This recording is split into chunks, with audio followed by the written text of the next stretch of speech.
It's now time for Energy Insights, where you get an inside view and local perspective of all the oil and gas progress going on in the Mid-Ohio Valley. This program is brought to you by the Southeastern Ohio Oil and Gas Association and can be heard every Saturday at 9 a.m. on WMOA AM 1490, FM 101.3, JAWS Country FM 100.9, and ESPN Radio AM 630 and FM 92.9. Here's Johnny Wharf, your local host. Saturday morning Energy Insights, and we're pleased to be joined by Gordon Erndt. He's with the Ariel Corporation, and welcome to the show, Gordon. Tell us a little bit about Gordon Erndt first, maybe about, before we get to the company, maybe some background on you. I grew up in Cincinnati, Ohio. I'm 36 years old. Have been in the energy industry for about 15 years, working for Ariel Corporation in Mount Vernon, Ohio. I spent that 15 years in sales and marketing and distribution development throughout Appalachia and the Gulf Coast regions. Reds fan? Absolutely. Did you see Votto's home runs? Yes, absolutely. That'll make anybody a fan as well. I'm more of the big red machine guy, but I'm a little before your time. But that's okay. Still a Reds fan. I see Georgetown University. How do you end up from Cincy to Georgetown? So I started rowing when I was in high school, and we had a lot of success with the Cincinnati junior program, rowing on the Licking River in Kentucky and the Ohio River. And that brought me to Georgetown, where I was able to study business and finance and learn a lot about the energy industry. That's what developed my passion for energy. I realized that energy was the building block of everything that we do in this country. Nothing happens until somebody has some energy to make it happen. If it's coal or gas or oil or electricity, whatever we do in our modern life comes from energy, and that's what I wanted to be a part of. So Ariel Corporation is the company that you represent, the marketing department. Give us a little idea of how you ended up there and how long you've been there. I started with Ariel right out of school, so it's been about 15 years now. Hard to believe. And Ariel is a manufacturing company. We build big pieces of machinery for the energy, natural resources industry. We build compressors that take low-pressure gas and turn it into high-pressure gas. That's what you need to move natural gas or hydrogen or biogas, also known as renewable natural gas, from where it's produced to where it's needed for generating electricity or heating homes and businesses or providing the building blocks for a lot of petrochemicals and materials like that make plastics. Okay, you answered my next question was what exactly do processors do? Maybe who would be the clientele, I guess, the people that you sell to? Sure. So in Ohio, there's lots of natural gas. The Utica Shale is prolific on the eastern part of Ohio, and our customers are the people that produce natural gas, so the exploration and production companies, also the distribution companies, people that have the pipelines that take it from where it's found naturally to where it's needed for customers. All right. And then you ever get back to Georgetown as far as for things to do, places to see, people to As often as I can, I get back there. My travels don't take me to D.C. very often, but we were back in 2018 for the World Gas Conference. It was a big symposium where all these countries come and talk about how important natural gas is to their citizens and their businesses and their way of life. Gordon, talk a little bit again about the company Ariel, what you do, and specifically, where you're located, the flatlands of Mount Vernon, right? Right. We're right on the edge of the foothills to the Appalachians, so we kind of bridge that area between the Utica Shale. We're right on the edge of it. So that's the major producing area in Ohio. We build compressors there, sourced parts from all over Ohio. We have foundries that build big castings, 1,000-pound pieces of iron, down to little fittings and filters and things like that. We source all of our equipment and parts from Ohio if we can, and definitely in the USA. So we're 100% American made. That's something that's really important to us, because when there's an issue with quality, we can instead of waiting 8 hours to get an email response back from halfway across the world, we can get in the car and drive over to the factory and talk to them and get a solution to whatever we're working on. You know, in our first program that we had an introduction to you, and I asked you the question, how does a Cincy kid end up in Georgetown? And you said rowing. So you immediately, it's the old 2 degrees of separation. You're immediately connected to folks in the Mid-Ohio Valley because there's a lot of rowing around here. And so that's very cool. And then I'd ask if you've been back to Georgetown, and you went back for a conference. Can you fill us in on that? Yeah, in 2018, we were in D.C. for the World Gas Conference, a huge symposium of delegates from all over the world, people who use natural gas. Places like Japan and Korea are huge users of American natural gas. They found that American natural gas provides a lot of environmental benefits and a lot of lifestyle benefits. When you can produce power from natural gas, it's what fuels the modern lifestyle in places like that. So, how does a little Ohio company end up on a world stage like that? Our compressors are the world standard, but we're not always so. We started in 1966. It's an entrepreneurial company. A guy had an idea, Mr. Jim Buchwald, and decided to build compressors. A new style of compressor, a smaller compressor that would fit with modern engines. So this is 1966. And he scrapes together some money and some partners and starts building a compressor in his basement. So this is a situation where failure is not an option for this guy, right? He's betting the farm on this company. So it turns out what he builds is the best compressor and something that is very durable, very long-lasting, and produces for the owners for 40 years. They built this compressor in 68, and it was compressing gas into the 90s when we bought it back as a show machine in our factory. So, like I said, he didn't have failure as an option. He had to build something that really worked and worked right out of the gate. Wasn't a trial and error thing. You need to engineer it properly with the best quality and the best materials that you can afford. And so that's what we built, and that's what we have been building for 55 years.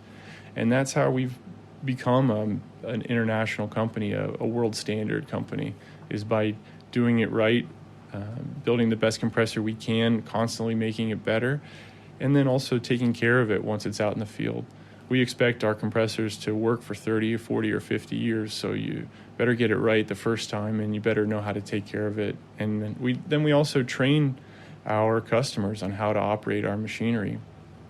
They need to be operating it safe and efficiently, and we train them how to do that at our Mount Vernon headquarters.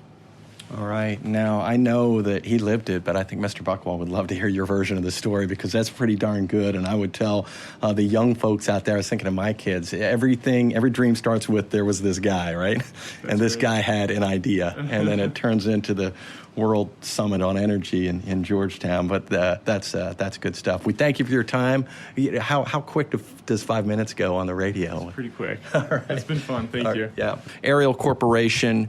Talk a little bit historically. We've talked about how it works and what it does, but maybe talk a little bit from the workforce standpoint of the company. How many, what kind of people work there? Sure, we have about 1,000, a little over 1,000 employees. So it's a big company. It's one of the top employers in the county. So we take that as an opportunity and as a to be part of the community. It's really important for us to give back to the place that we live and work. So Ariel's been able to do a lot of philanthropy in training, helping people get ready for manufacturing careers, manufacturing on machinery, machinists, assemblymen, which is essentially like a mechanic, and also multi-craft maintenance. So those are the people that keep our factory running and building our products and building them right. So when we hear a big company, 1,000 people, we think corporate, but this is more of a family-owned, right? That's right. It was started, in 1966 by Mr. Jim Buchwald, And he passed it on to his daughter, who's run it for 20 years as CEO. And now she is being able to pass it on to her 3 sons that are in the business.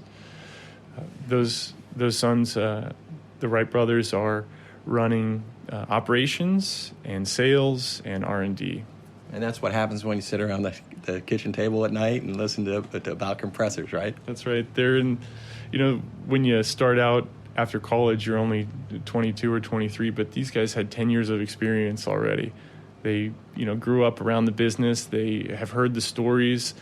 They know the culture. They live the culture, and they know the people from growing up around them. All the guys and gals that work in the factory, they've been around them for their whole lives. So it's a family-owned company, but it's a family atmosphere in the factory as well. Yeah, I kind of can tell that when I hear, the dynamic or the philosophy, the culture, I guess, is the term that a lot of people use now. It sounds like it's pretty good throughout there.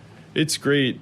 The ownership takes care of employees. Employees do a great job, and it's really empowered us to build a great product. Each person on the factory floor has a personal metal stamp. So when they finish making a part or finish doing a job, they take that stamp and hit it with a hammer and put their mark on the part. So it says, I approve this. This is the job that I did, and I did it right. So there's a lot of empowerment to build the best compressor you can all the time. Talk a little bit, the listeners will love this, but talk about the rig that you pulled up in here today. So I drove down in a Honda Civic CNG vehicle. So it's powered 100% dedicated by natural gas. So I drove down from Mount Vernon down here to Marietta and stopped in New Concord and filled up at the station there. It took me about 3 minutes to fill the tank up to about 3,300 psi, and it cost about $2.10. So it was a pretty cheap fill up, and it's a pretty neat vehicle. What's the learning curve for you? You're a young guy, but the learning curve on a vehicle like that? It's about 5 minutes, honestly. The natural gas vehicles are about 90% the same as gasoline powered. So it's just a little bit different in the fuel system, but they act very, very similar, but they have about a third less greenhouse gas emissions, so 90% less NOx, less SOx. It's a very efficient and environmentally friendly way to travel. When we see the acronyms, CNG, I think you just laid on that, and then GHG, what is that? Greenhouse gas emissions. So that would be CO2 and others that would come from burning fuel. Yeah. Yeah. Okay, good deal. So natural gas has been responsible for the biggest reduction of greenhouse gas emissions for the United States. The U.S. is leading the world in greenhouse gas emissions, and that's predominantly because of using natural gas to power our cities and burning natural gas for electricity. Your natural gas powered car, I want to ask you a little bit more about that, but a guy that drives a natural gas powered car lives in a 130-year-old house. How does that work out for you? Well, that takes a lot of time to keep it a nice place to live. It was built in about 1890 when coal was a predominant way to heat your home. So on the side of my house, there's a chute where you can the wagon could deliver the coal and shovel it down into the basement, and then there's a big, I suppose you call it a firebox. It was a coal furnace that was built in the basement. It's still there. It's this really cool iron box that we have down there. But right next to it is our natural gas furnace, which is a lot more comfortable and a lot cheaper to operate.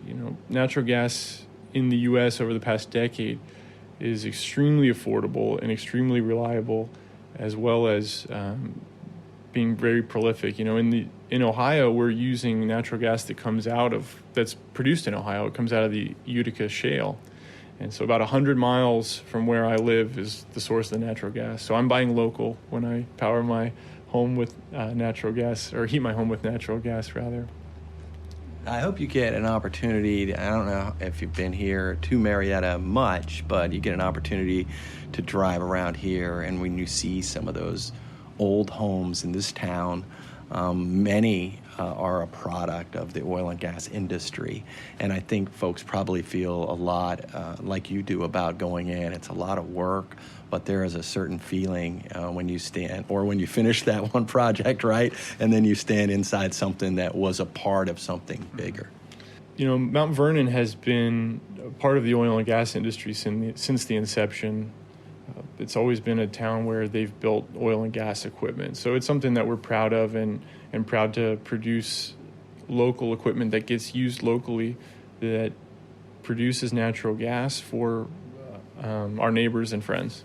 At the outset of the program, my listeners are like, I thought you said you were going to ask about the car. I am going to ask about the car, but I also want to ask, do you get in the water? We learned you were a rower at Georgetown. Do you get in the water now at all? I wonder at what point does a rower say, I'm done rowing? Well, with two little kids, I don't have a lot of time to be out on the water, but I still love it. I go crazy for the Olympics when it's on. Americans are extremely good rowers. They're in the top. They're always in the medal hunt in all the events. They're great rowers, so there's a lot of pride there. I got to coach for about 3 years, and what a rewarding experience that was. It's a great way to stay in the sport. Yeah, we have a gold medal winner here from Marietta that not only rowed, but also was in the swimming pool, Betsy Mitchell. Talk about this car in terms of, I guess, for the listener who's saying, what? How does that work? He filled it up for $2. So give me a little bit more on it. So it's about 90% the same as a gasoline-powered car. There's a little bit of difference in the fuel system, and you have a compressed natural gas tank that fits in the trunk. On my Honda Civic that I drive, I can get about almost 200 miles of range, driving range, and it fills up the tank with about 8 gallons of gas equivalent with about 3,300 PSI. And right now, natural gas is about $2.10 a gallon equivalent. So there's a big saving there compared to gasoline or diesel right now. If you went to, I'm shifting again here a little bit, but if you went to Georgetown to row, at what point did you know going in that you wanted to get into the industry? So when I was at Georgetown, you get a chance to do a lot of research and a lot of projects and papers, and you get to choose what to do that on. And I started realizing at that time how integral energy is to modern life. It's the basis of the economy. It's where everything starts. Nothing can happen until somebody produces some power or produces some energy. And that enthralled me. I just loved that idea that I could be a part of the thing that drove the entire country. Everybody's business is important to their customers, but everybody is our customer. Everybody needs energy. And so that was really, really fun for me to work on and to learn about. And it's constantly changing. The technology is incredible. In the U.S., the technology has advanced so far in the past 10 or 15 years. We're able to unlock untold amounts of energy prolifically in the Utica Shale, the Marcellus Shale, these places that are unlocking all of this natural gas that makes it abundant and affordable and domestic. It's wonderful. Gordon Erndt is our guest. He's with the Mount Vernon company by the name of Ariel Corporations, and we'll dig a little bit into the company if we could today. Gordon Erndt in the marketing department, and maybe for our listeners, again, just the broad strokes of Ariel, and then maybe we'll get inside a little deeper. Yeah, our company was founded in 1966 by an entrepreneur, family-owned business for 55 years. It's now in the third generation.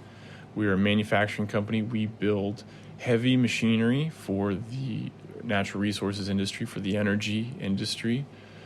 Our compressors that we build are, as small as a kitchen table or as large as a room, and this equipment goes out into places like Ohio in the Utica Shale, where our compressors are used to gather, process, transport natural gas or hydrogen or biogas to people that that produce energy, all the way to the consumers, the people that need natural gas to fuel their businesses or heat their homes or generate electricity.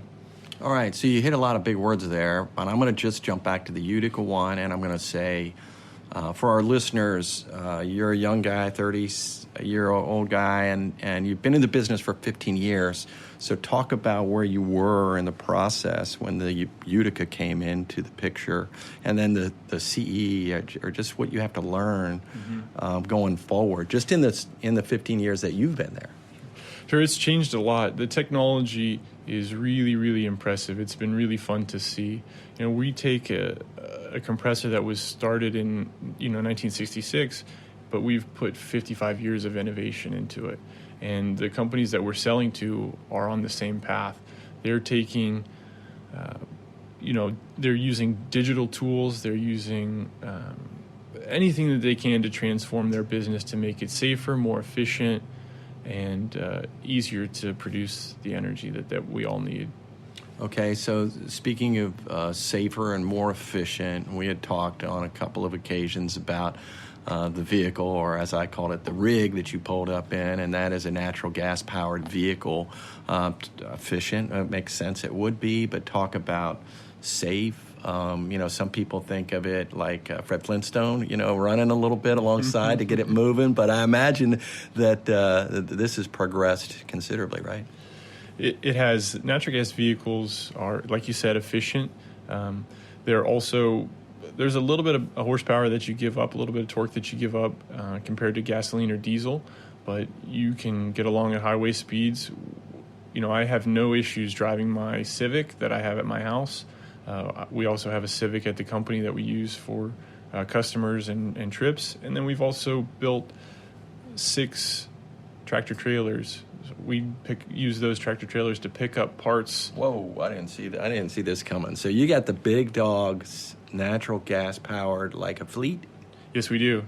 Yeah, the semi trucks, you'll see them driving down the road with aerial big on the side. Those are all powered by natural gas. Wow. And so in terms of, again, walking the walk, driving the drive, aerial is probably pretty far out front in that industry, right? Yeah, about in 2015, we realized it was possible. So we bought the new tractor trailers that we bought for picking up our parts and forgings and castings all over the state of Ohio. We do all of that with natural gas.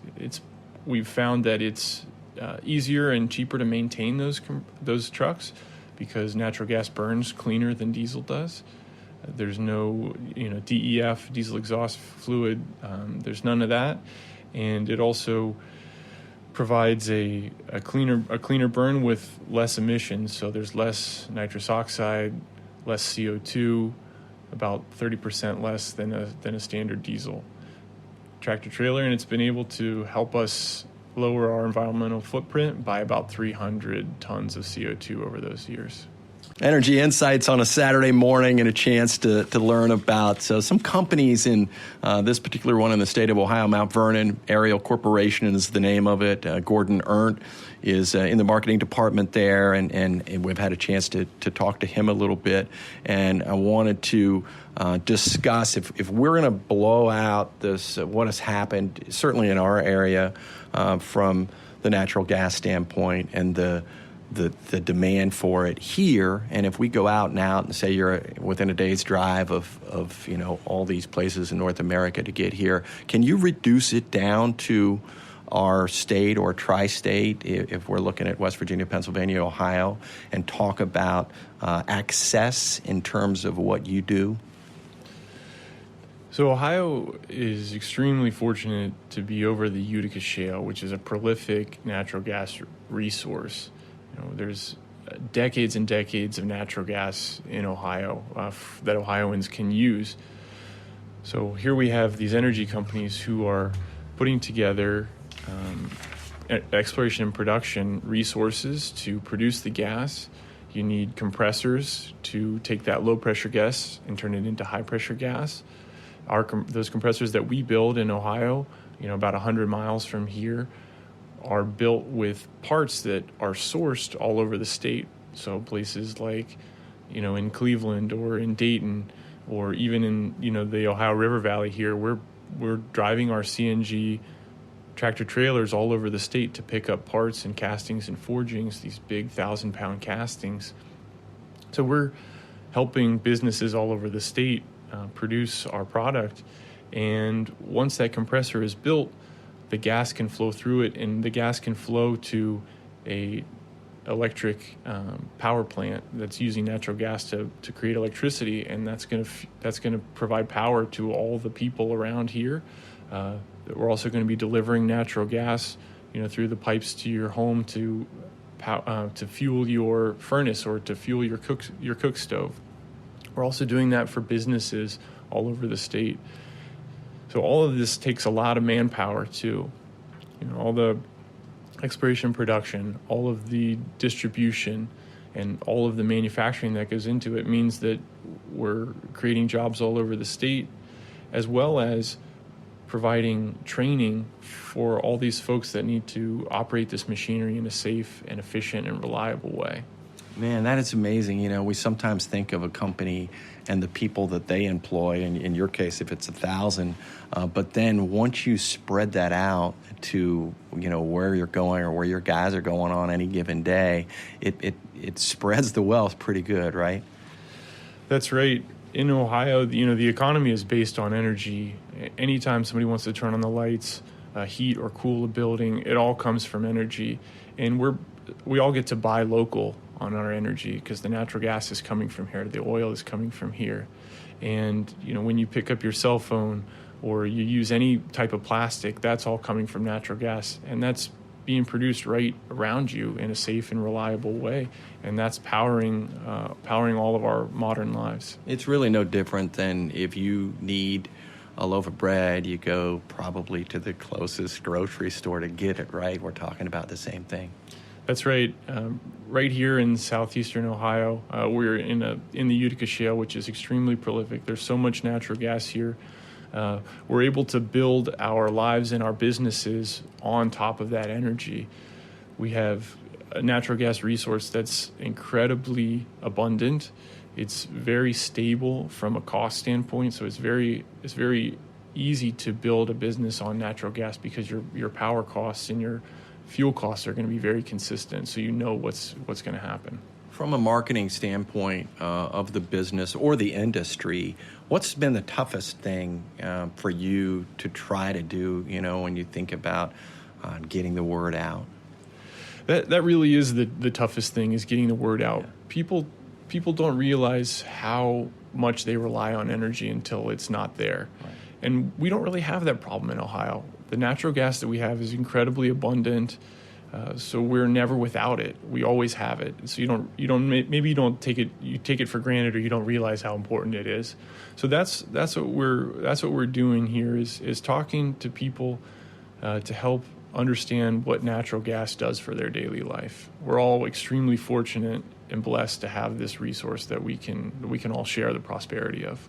All right. And I speak for Suga and at my radio station. We're fortunate to have you to fill us in on some stuff like this. We appreciate it very much. Thanks very much. I appreciate being here. All right. Gordon Erndt, go Hoyas. He's with Ariel Corporation, and they're a company out of Mount Vernon, Ohio.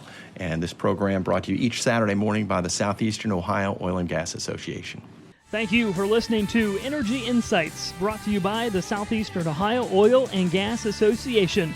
Tune in every Saturday morning at 9 a.m. on WMOA Local Radio, Jaws Country, and ESPN Radio, as Johnny Wharf brings you your local and inside perspectives going on in the oil and gas industry right here in the Mid-Ohio Valley.